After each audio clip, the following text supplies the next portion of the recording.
If you're watching this, then you probably miss someone really important to you. Someone who used to be a big part of your life, almost like the air you breathe. Someone who you thought would still be here no matter what. You've replayed what went wrong, asking yourself what could have been different. You've imagined what you could have said, and now you're wondering, is it too late to get them back? This video isn't about games, it's about truth. If there's still a chance, I'm going to show you how to stop chasing and looking desperate. I'm going to show you how to start attracting. The real way. The first step, stop romanticizing the version of the relationship you wish it was. Wake up from that fantasy and smell the coffee. Be honest with yourself and understand that not every "I miss you" means I should go back. You have to set boundaries for yourself and stop letting your emotions dictate your actions. Ask yourself, was I truly happy? Or was I just comfortable? Did the idea of the relationship or the person just fill a void you had, and now you're feeling lonely, struggling to pick up the pieces and adjust to life without them? Were you both showing up for each other? Or were you the one carrying it alone, over-compromising and afraid to express how you truly felt? Were you seen? Or were you shrinking just to be tolerated? It's so easy to say, they hurt me. But take a breath and go deeper. What did you allow? Did you ignore red flags for the sake of potential? Did you avoid tough conversations because you were afraid it might bring tension? Real healing starts when you stop blaming them and start looking at the version of you that stayed too long, all while putting yourself last. If you're not willing to face the truth, you'll just repeat the same pain with a different face. Here's the part people love to argue with. No contact. No, it's not a trick. It is not a tactic, and it's not about getting revenge. It's about getting some needed space, and space creates clarity. You might not realize it or agree, but you do need time to reset the emotional addiction. You need some room and an opportunity to break free of that emotional dependence you have developed over the span of the relationship. Every time you crumble, every time you fall victim to your feelings and reach out rebranding it as just checking in, you're telling them they still have control. They still have a hold on you, which makes you weak, says that your feelings are available to be played with. Stop refreshing their page. Stop pretending friendship is enough. Stop watching their stories like a ghost with a pulse. No contact doesn't mean, I hope they miss you. It means, I choose peace over panic. It means, I have to do what's best for me, despite how difficult it may be. It means, stop dancing to someone else's tune. Tell yourself, I choose dignity over desperation. You're not punishing them. You're protecting what's left of you. While they're wondering why you disappeared, it's time for a glow-up. But this isn't about haircuts and new fits. It's about becoming someone you're proud of, not someone you hope they'll notice. Your actions must be fueled by a desire to do better for you and not someone else.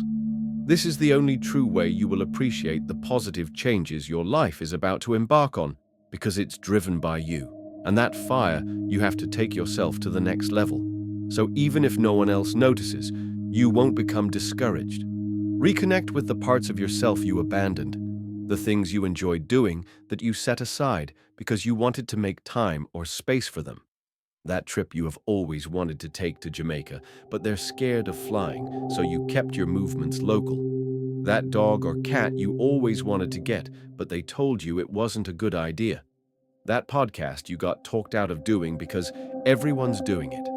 That hiking, rock climbing adventure you have always wanted to go on, but you didn't because they aren't as adventurous, so you tone things down to their level.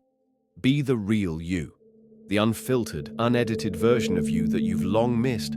Start therapy.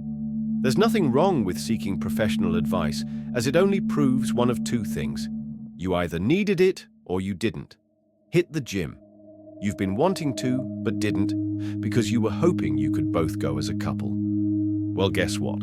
They're no longer around, so go put that work in. Pick up that thing you kept saying you'd do, whatever it is. Learn how to be with yourself without feeling empty. Emotional dependency is a dangerous and risky game to play. Learn to be happy with you first before you can be happy with someone else. Let this season be sacred, quiet, powerful, meaningful. The version of you they left behind doesn't exist anymore. And the version you're becoming, that's the person you needed all along. After no contact, and only when you're grounded, you may feel like it's time to reach out. Don't pour your heart out. Don't make a fool of yourself showing that you crave them back in your life. Don't unload your pain in their DMs because you'll only show you're desperate, and that's the ultimate turnoff. Just keep it light and casual. Keep it clean, almost like they're just random person of no great significance to you. Something like, "Hey, I saw something today that reminded me of you. Hope you're doing well." Nothing emotionally charged to give away your inner desires and crave for them. You're not selling a version of yourself. You're just showing who you've become. If they reply, let it breathe. The last thing you want to do is appear as if you were sitting by the phone desperately waiting for their reply to you. Don't try to rush back into their life like nothing happened. Have some dignity and self-restraint. Attraction is best built in silence, mystery, and maturity. Ever noticed how insanely attractive people appear when you know little to nothing about them? That mystery does wonders. Let them lean in. Draw them to you, giving them the feeling they now have to earn you again. Having little to no interest may imply you have better things going for you now, and that only makes them more curious, turning the table in your favor. Know when to let go. Sometimes they don't come back, and that's for the best, but you couldn't see it that way at first. But as time went by and you accepted their absence, you started to refocus your energy, and then you slowly came to the realization that you wanted what you truly didn't need. Sometimes they do come back, and they're still the same person, and now you're feeling silly thinking about how much you craved and needed them back, only to realize that nothing has changed. Still avoidant, still inconsistent, still unsure, still not seeing you as a priority, still treating you like an option, a space filler. Don't confuse comfort with growth. Don't trade your peace for familiarity. Don't be crippled by fear. Fear of being alone, because as the famous quote goes, in times of darkness, even your own shadow leaves you. Learn to be strong on your own. Getting your ex back means nothing if the relationship still leaves you drained. Sometimes they come back after being disappointed by what they thought were better options. Never be anyone's backup plan. Never be an extra in anyone else's movie. So if they should return without showing any signs of real change, you need to be the one who says no this time. You don't need closure. What you need is clarity, an opportunity to think, assess, and refocus. Sometimes silence is the answer you didn't know you needed, but sure learn to appreciate. What not to do. Don't send that long paragraph explaining everything you wish you had said. If they didn't hear you when they were with you, that message won't change anything now. Don't blow up their phone at 1 a.m. when the silence starts to feel louder than their presence ever was. That text won't fix your loneliness. It'll just feed the regret and show your desperation. Don't text, "I miss you," just to feel something, because what you're really missing is connection, not confusion. You're craving comfort, but comfort isn't the same as compatibility. Don't confuse the urge to reconnect with actual readiness. Wanting them back isn't the same as being ready to love right or be loved right. You are not your pain. You are not your loneliness. You are not the memories you keep replaying, and you are definitely not meant to shrink, just to fit back into someone's comfort zone that never made space for the full version of you. Don't silence your needs just to be tolerated.